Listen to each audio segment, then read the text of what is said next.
What's up, fight fans? Are you ready? Ready for a supercharged ride through the Wrestleverse? Then buckle in, because it's time for the rundown.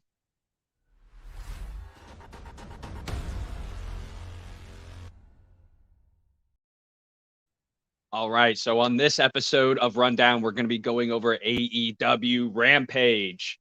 So, this episode, we have Rhodes Revenge, Dustin Rhodes, Nyla Rose on a beast run for the Women's Championship, and Swerve for the FTW Championship. We'll find out. Let's get into it. The first match of the night, we have Dustin Rhodes versus Lance Archer. And this match was a brawl between two big guys that have been building for 2 years, ever since Archer beat Dustin in the TNT tournament. And Rhodes has been wanting payback ever since. And this was a brutal match. Look at this. Rhodes was just taking a beating. His ear opened up. I don't know if he popped a eardrum or a laceration. I'm not sure, but that's not enough. So Archer had to go in and start eating fingers. Catering, what are you doing? You got to feed these big men. Cody, you need to step it up, man. Get some food for these guys. I know you're back there somewhere. So Dustin ends up taking this win after throwing Archer into the exposed turnbuckle that he pulled off. Threw him right in there face first. He gets dazed, gets a real nice roll up, gets the trunks, bridges in, and gets a 3 count.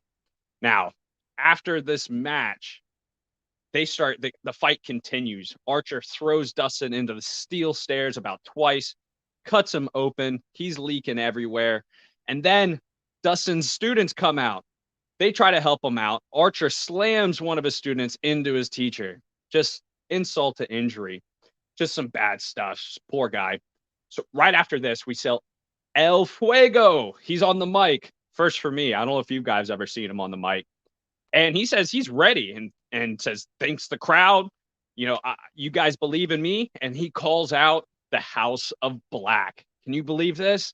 Says he's ready for him. Well, the lights go out. And guess who appears? House of Black. And they just throw this guy a butt whooping, taking turns. He ends up taking a massive pile driver right on the top of the head. Poor guy. I really felt for him. So Dark Order, they come out to try to back up Fuego and really not do much. They kind of chase him off, So after that, we get to see Dan Lambert and Scorpio Sky. They're backstage. They say no more open challenges. You got to earn a shot. And I agree. So the next match we see Red Dragon versus Dark Orders 10 and Allen Angels. Now, this was a pretty quick match. Nothing too crazy. We really got to see Red Dragon showing off their skills, just looking really good like some bar fighters. Now, Angels got a really cool diving crossbody, taking out the pair. And this was after 10 dragged them into the corner. Pretty funny stuff. So O'Reilly hits this great suplex. And then Fish ends up kicking him while he's down. And that's after 10 got his mask spun around. So Red Dragon ended up getting the win and continued the beatdown. After this, Jurassic Express came out. They kind of get some order, chase off Red Dragon. And then, of course, Adam Cole, sneaky guy, comes up, steals the championships, the tag team championship title belts, and runs off with them. I said it last week. That's the only way he's going to get any sort of championship. So the next match, we have Nyla Rose versus Mandy Radnowski. Now, this is a smash match. Rose comes out with a couple choke slams, hits the big beast bomb, and then goes right backstage. In and out, no finger eating. I guess Catering got her fed on this one. So QT Marshall is center ring, and he has this award he wants to give Hook. It's a certificate of accomplishment. Hook comes out. He could really care less. He doesn't care. It's this big fancy ordeal. Solo's with him. So he ends up smashing Solo's face into the award, breaking it, and just walks off upstage. QT Marshall's a bit offended. And Dan Housing is there on the ramp and tries to put a curse on him. He doesn't care. He walks off. You got to believe in that judo. Otherwise, it doesn't work. He just goes backstage. So we go have the main event for this episode.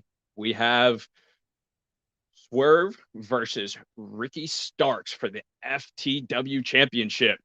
These two are a good matchup, similar style and speed, both very fast paced. Ricky really showing us his talent and toughness.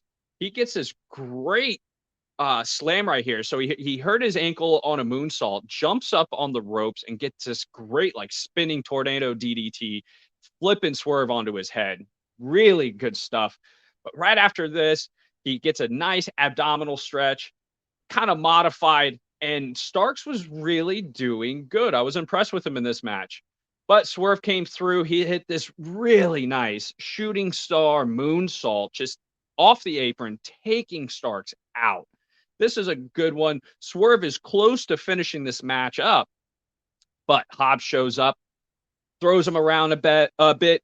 The ref doesn't see it. Hobbs throws him back into the ring. Starks takes full advantage and hits the Rochambeau for the win. After the match, Keith Lee, he shows up, breaks up the whole entourage, celebrating Ricky's win, and just starts throwing them around. Guys are getting thrown left and right. The whole entourage is taken out. It spills into the ring. They're fighting in the ring. You see Swerve and Ricky fighting, and then you see Hobbs and Keith Lee fighting. Refs can't keep control. Just craziness breaks out. I can't wait to see the Hobbs and Keith Lee match.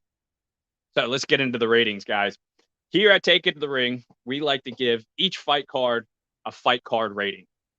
So we have 5 for Fight Forever, 4, this is awesome, 3, you still got it, 2 is the what, and then 1, boring, worst of all.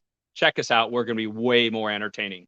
So I would give this episode a solid 3. Really not a whole lot going on, but some great wrestling all the way through. It was very entertaining. And if you like what you see here, just take a moment to like, share, subscribe, of course. And for more Wrestlecap videos like this, just click the link below. And for a full wrestling breakdown, you can check out the All Real Crew podcast or the Take It to the Ring, or join us for kick-ass and coffee in the morning. Until next time, it's Billy here. And don't stop believing.